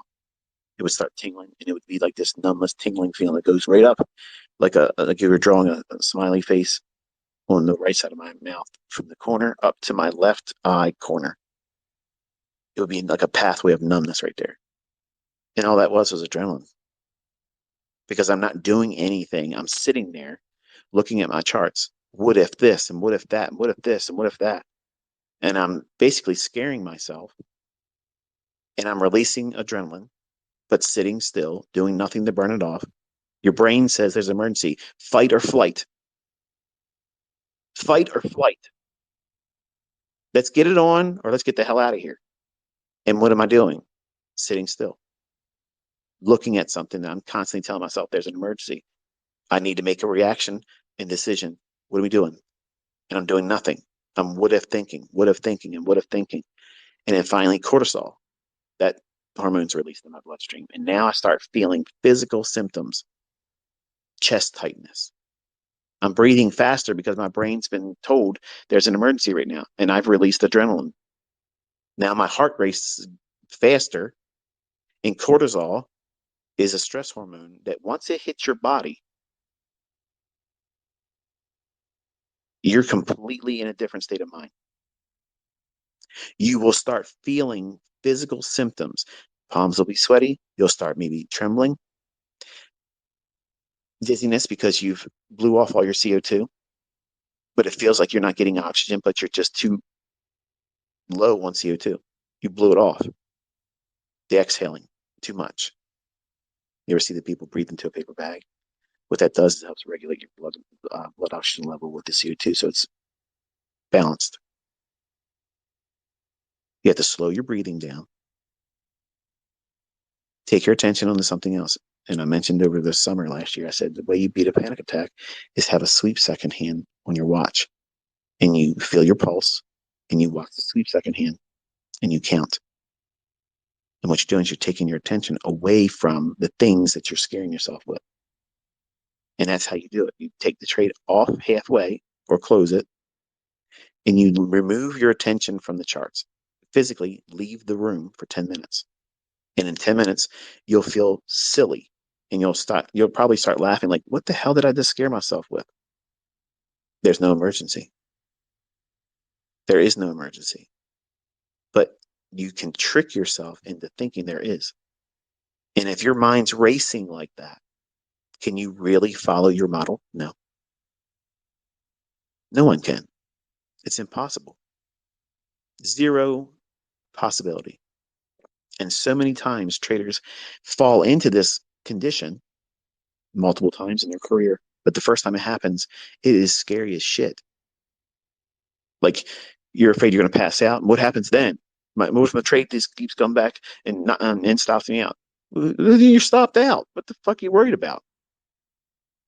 Like I used to have panic attacks and think to myself, wow, if I'm in a restaurant and say I start choking and then I get the food caught in my throat and then finally I end up vomiting in front of everybody, how embarrassing would that be?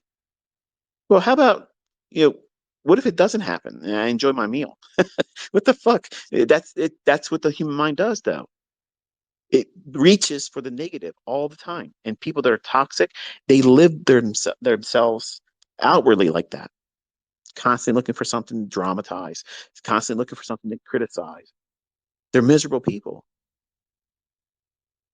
And the folks that don't do that outwardly tend to do it inwardly. And then they punish themselves with anxious feelings of emotion that are unbridled.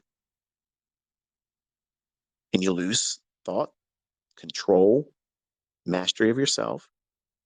And now you're not watching the market. You're not even worrying about being stopped out. You're not worried about making the money. You're wondering now, am I dying? Am I having a heart attack? Am I having a stroke? Because you've lost all focus. That's how all these things happen. That's the road and pathway that leads right to that. Some of you may never have that experience. It'll be far and few between. But most of you will have this. If you're trading with real money, it will happen. You will have an anxiety attack. You will feel like you're literally having a heart attack or stroke. And you're doing it to yourself. You're scaring yourself. Cut half the trade off. Stop better than break the even and let it happen. Whatever's going to happen is happening. But walk away from the charts. The stop's there to do its job. The limit order will be there to get you out. Stop looking at it and give 10 minutes for your body to regulate all the hormones.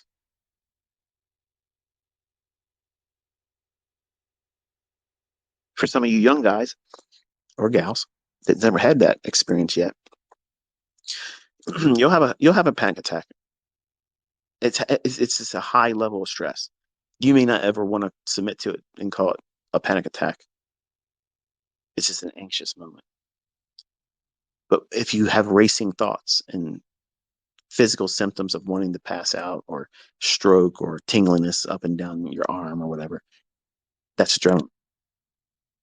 And you're sitting still. The easiest thing to do is just take a quick walk, burn it off, exercise, do some kind of you know physical exertion to burn that stuff off.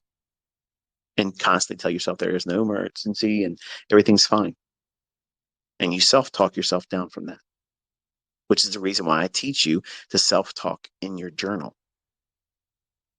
Don't invite that negative stuff, because if you bring the negative stuff in there, what you're doing is you're saying, I'm pursuing right. And right is not the goal here. Consistently profitable.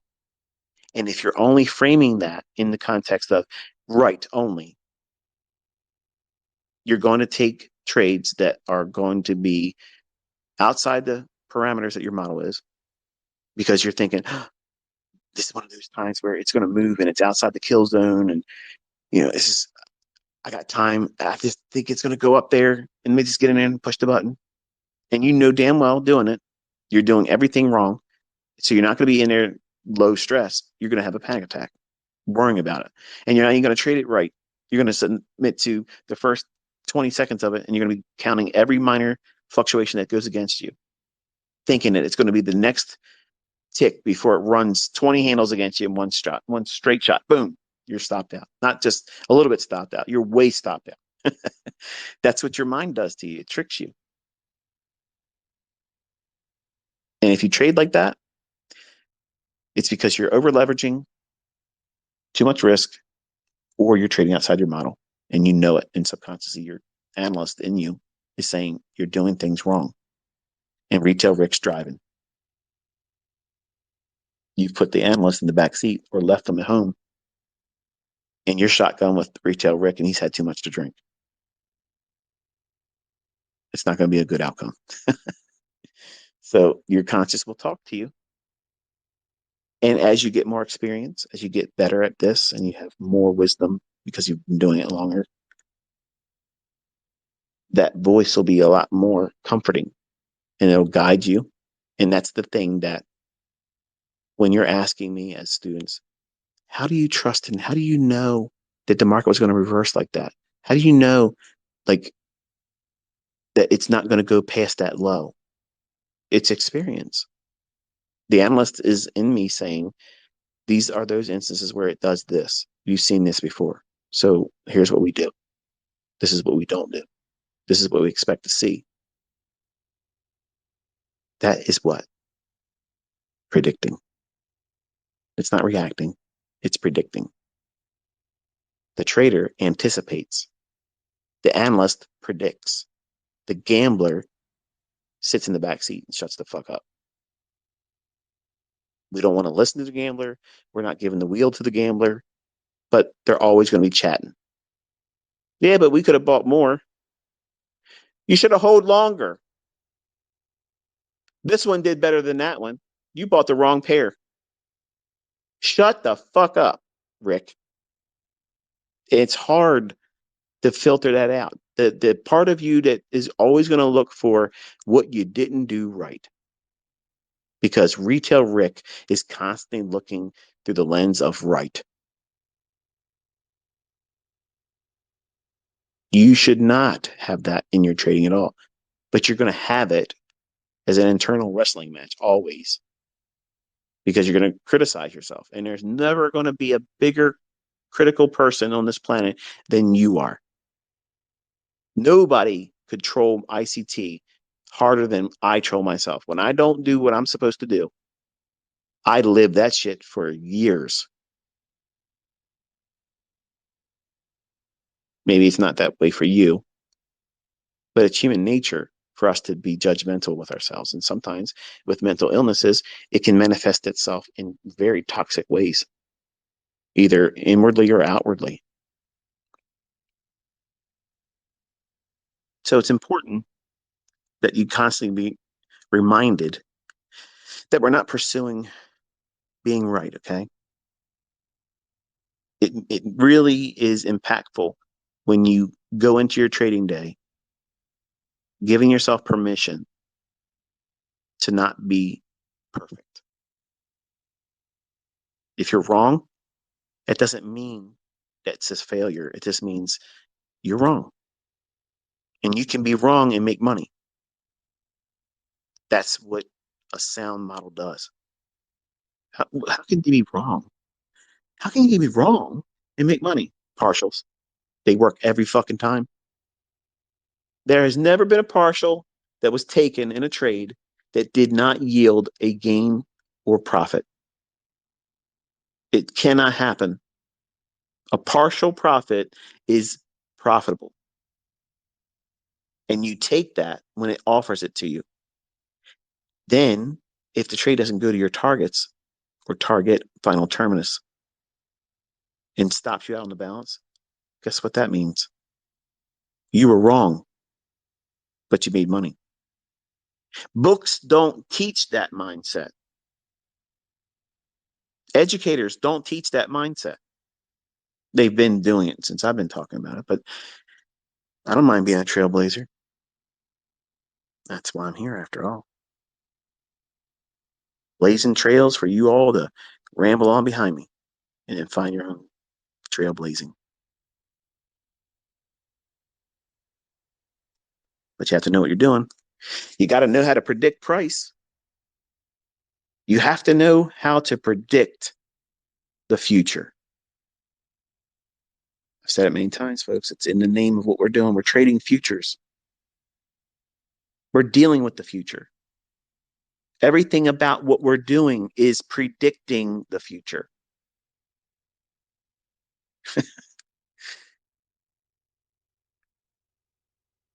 But when you don't understand how to predict with a great deal of consistency what the future is likely to do, then I guess it makes sense for someone to have the mindset that your job is not to predict the future because we don't know how to do that.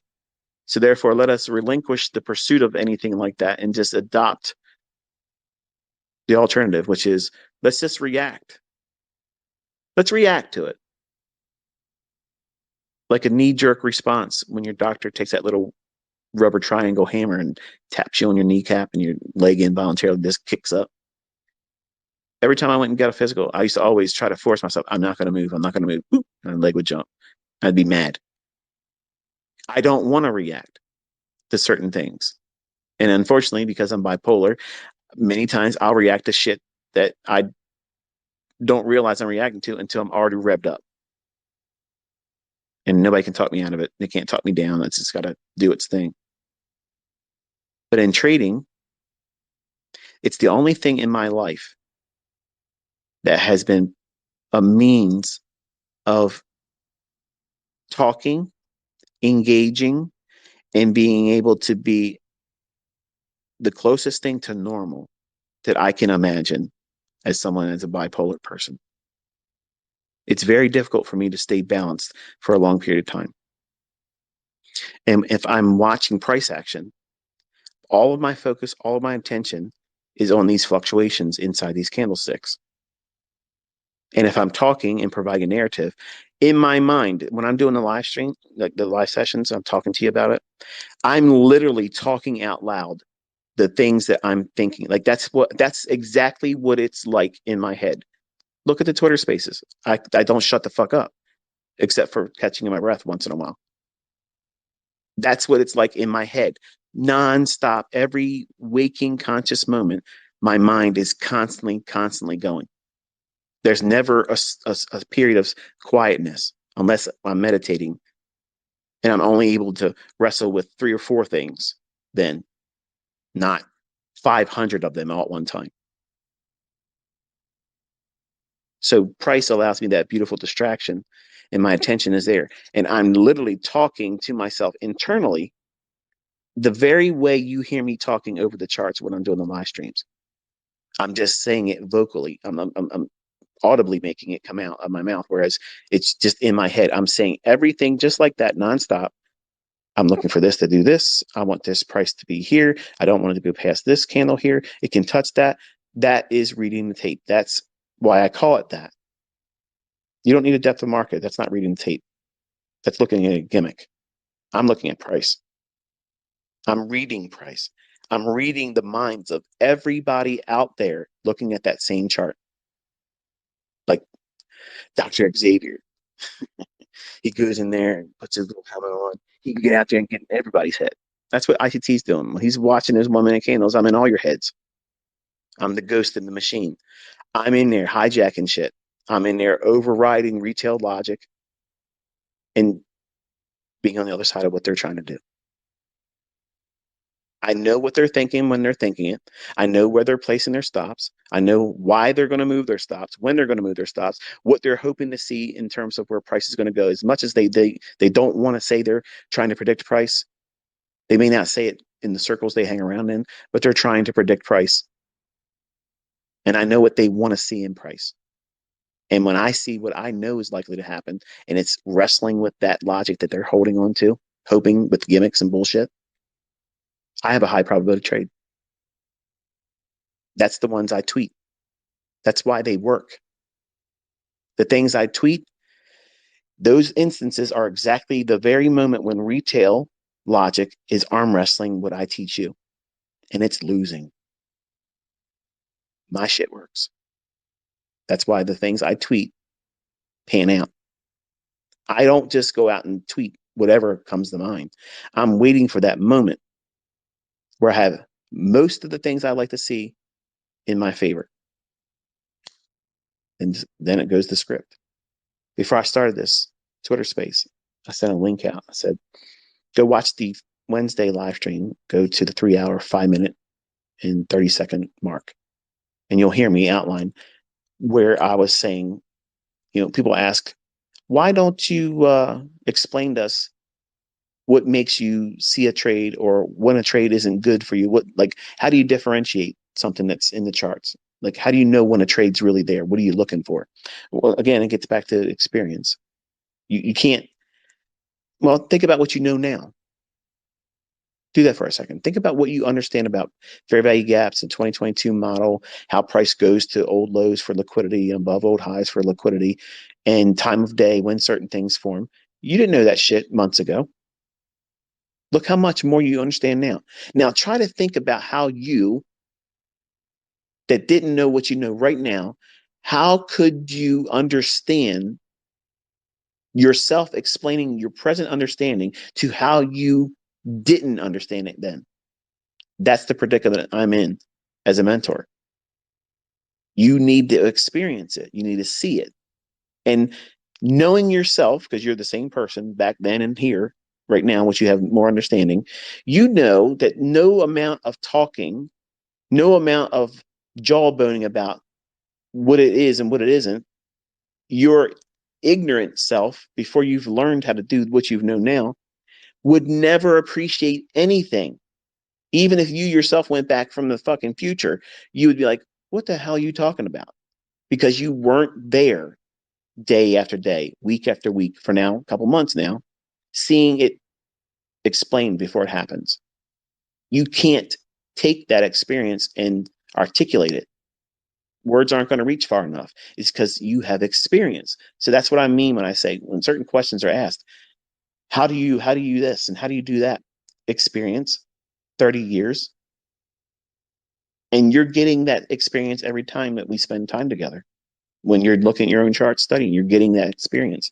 You don't realize it.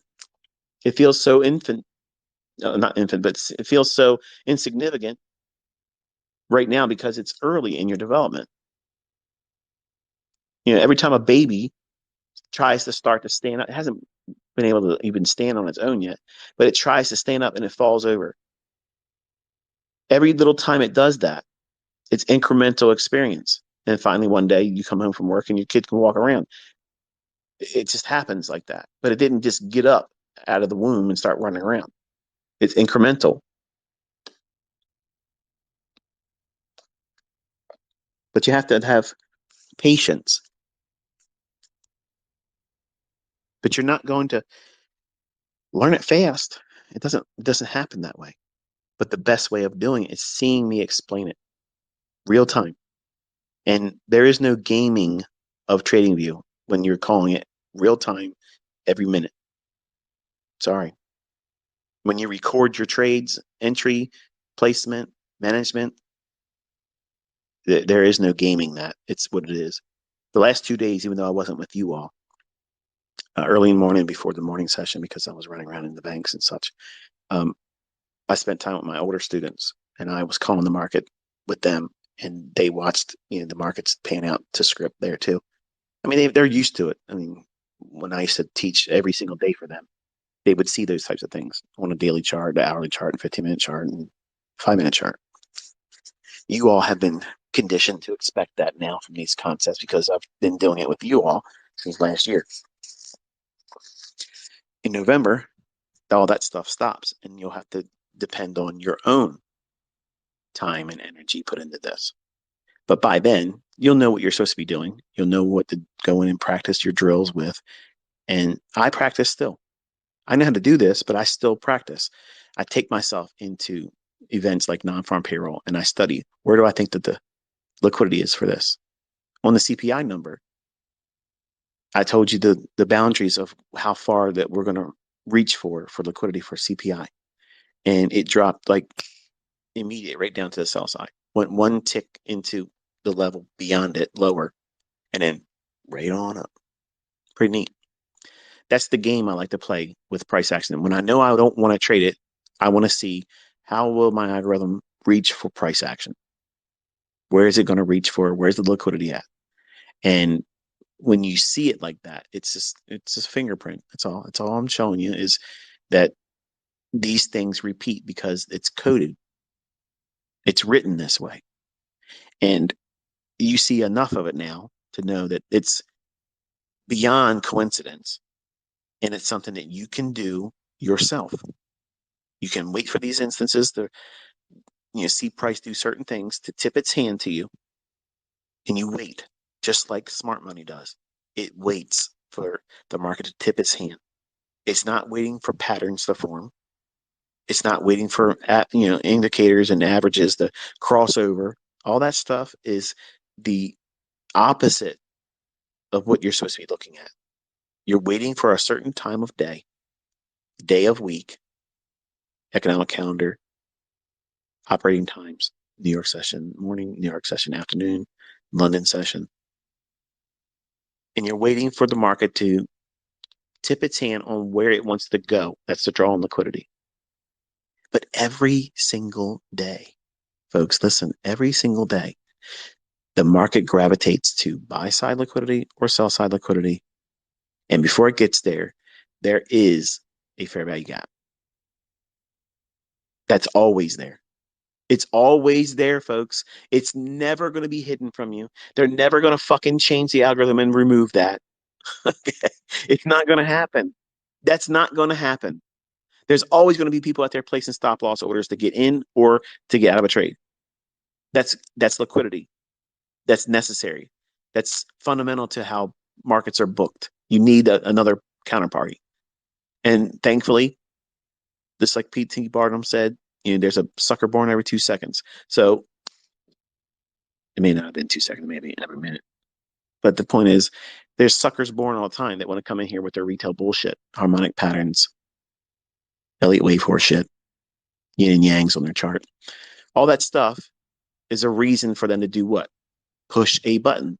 That's it. That's the instigation, the the the cause for them to do it. And the effect of that result, sometimes is lacking. You have been conditioned to anticipate precision. That's where your pursuit is. You're not trying to be someone that pursues being right. Because at some point, being right is going to no longer be enough. So what do you do to satisfy when you're right more times than you're not? How do you stay satisfied? You pursue excellence, excellence in execution, excellence in precision, excellence in managing risk. You refine your craft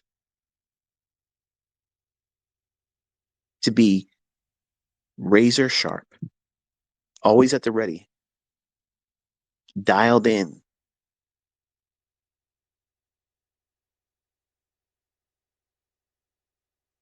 That is the pursuit. That is not, I gotta be right. I gotta be right. When you do everything correctly through your model, the output that you get from that will be easily referred to in hindsight as you did that right. Notice the difference there? You're pursuing something else as the goal. But by doing that, you get what it is that you're trying to do initially as a new trader given to you. You get it as the result. But your pursuit is not to be right. Your pursuit is to follow the model, the logic, the plan, price action, studying what it is that you're doing, and waiting for any kind of input through your watching of price or the experience factor that the analyst is going to come welling up inside of you, speaking to you through your conscience, saying, okay, we're in troubled waters. Okay, I'm feeling a little disoriented right now. I feel that this trade is questionable now. So I'm not going to sit here and waste any time, develop a panic attack. I'm not going to waste mental capital because there might be another opportunity. And if you're bogged down with this, you won't be able to see it. So how do you do it? Half the trade off. And if I can't do half, kill it. Done. Spend 10 minutes doing something else. How hard is that? It's going to feel impossible when you're in it. But you got to remember this lecture now. This is it. This is the standard operating procedure. This is your SOP when the shit hits the fan and you are now in troubled waters and you have lost the plot about the trade. You don't even know what you're supposed to be doing. Stop loss is a problem. The target's a problem. Holding is a problem. You don't want to get out. You don't know what to do. You're like a sailboat out in the ocean with no rudder, wherever the wind takes you. And that could be scary. And it's justified for you if you lose sight of what it is you're doing and you're disoriented for you to feel that way. So the way you gain control, remove risk, half the position taken off, and leave the charts. Minimum 10 minutes. And I promise you, you'll be able to walk back with a fresh perspective and you're not going to be disoriented. And you might see something in the chart that says, you know what? Everything's okay. And if you get another fair value gap or something else that gets you in to add another partial, you can put back on the part that you just took off. Now, see what I just walked you through? I walked you through how to manage yourself psychologically and emotionally in a time when you will experience this with real money. I promise you, you trade long enough, you're going to have this occur in your trades. The problem is if you have it frequently occurring or manifesting, you are over leveraging. That's the clearest indication that you're using too much size. If it's hard for you to hold a trade and you're questioning whether you should get out, that is always a factor with over leveraging. So dial it back. Go down one size less. And if you still feel that way, go down one size less until you find that sweet spot. In that sweet spot where you put a trade on, you don't care. It might be 2 contracts for ES. It might be just one. And you can build a career on just that. You don't need to build it bigger than that. But once you understand how to pyramid, you can start with one contract. And every time it gives you an opportunity to enter, but not so close to your original entry that it makes it difficult, you can, like for instance, say you want to sell short the ES. You sell short at 4,000, hypothetically. And it drops down, it pulls back into a fair value gap that's still bearish at 39.96. Okay, you can sell short one more there. It breaks down, goes into 87, comes back up to 90 into a fair value gap or a bearish breaker. You can add one more there. You're still trading one contract, but every one of these new pyramid entries is a trade in and of itself. And you gradually build up that way, but you're still a one contract trader. You're just adding more incrementally, one contract at a time. That's called pillaring. Where you're just adding one to the original position, one, whereas a pyramid is you put your biggest position on first, reduce it, your next entry would be on that, and then reduce that size and then take the next trade. That's a pyramid. That's how you see me do 6 contracts, 3 contracts, 1, and I'm at 10 lot. That's like my bread and butter go to. That's the thing I'm reaching for. That's why 99% of the trade executions you see me doing that. Is it advantageous to do it any other way? It's just something that's just me. I can do less, I can do more. I like to have 500 hours per point, and 10 contracts on mini will get you there. But you can go in scaling in with 6, 3, and then 1. And every time I'm adding less while there's profit behind that one. So even if it moves against me, it's not a huge compounded loss. And to understand what I'm saying is, if you just go look at my examples I have on Twitter and the few I have on my YouTube channel, when I'm showing you pyramided position building, that is based on I already have equity in the trade, and I'm not going to risk that equity to a point where it's going to make me a larger loss if it goes against me once I have my full position on. But you'll learn all that stuff. We'll be doing all that stuff in the summertime, teaching you how to build pyramids and scaling in and stuff like that. But I'm not sure where I got this idea. It kind of like was on a whim tonight to talk about all this, and I hope it was helpful to you. You know, maybe if not anything else, maybe it was a little bit entertaining. But the things I mentioned in here are real world experiences. I went through it myself, and as a 20-year-old, you tend to think that you know everything when you don't know shit.